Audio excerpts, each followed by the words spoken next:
विक्रम एक मशहूर खोजी पत्रकार था। उसे रहस्यमयी जगहों की कहानियों की सच्चाई जानने में मजा आता था।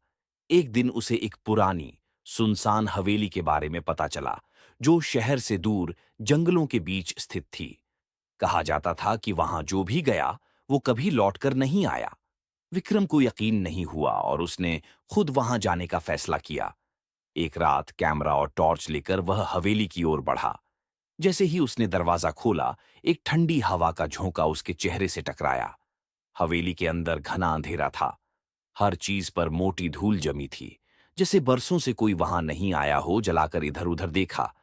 दीवारों पर पुराने फटे छिटे चित्र लगे थे, जिनकी आंखें मानो उसे घूर रही थीं। अचानक उसे किसी के चलने की आवाज आई। उसने मुड़कर देखा, लेकिन वहां कोई नहीं था। वह आगे बढ़ा और एक कमरे में दाखिल हुआ। अचानक दरवाजा जोर से बंद हो गया। विक्रम ने दरवाजा खोलने की कोशिश की, मगर वह जाम हो गया था।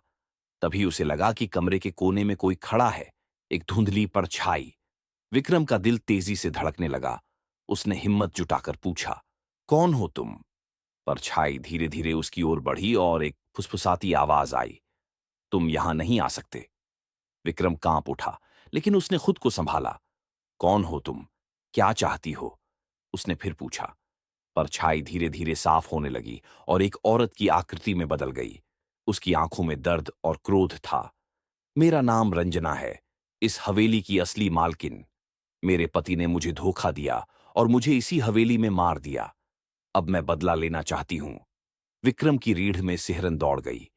वह समझ गया कि यह आत्मा अपने साथ हुए अन्याय का बदला लेना चाहती थी। विक्रम ने गहरी सांस ली और रंजना की आत्मा से पूछा, तुम्हारा हत्यारा कौन था?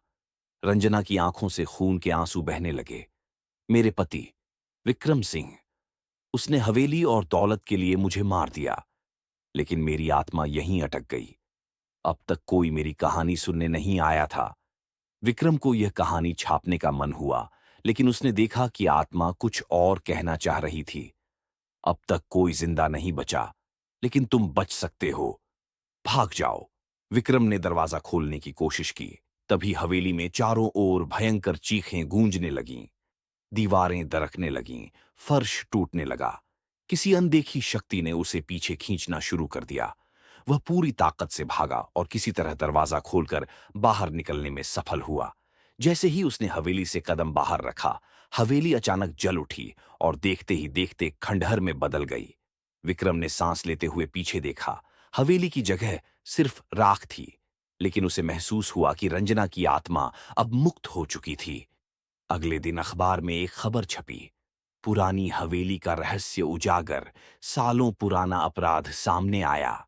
लेकिन कोई नहीं जानता था कि विक्रम के लिए यह सिर्फ एक खबर नहीं, बल्कि मौत से मिली दूसरी जिंदगी थी।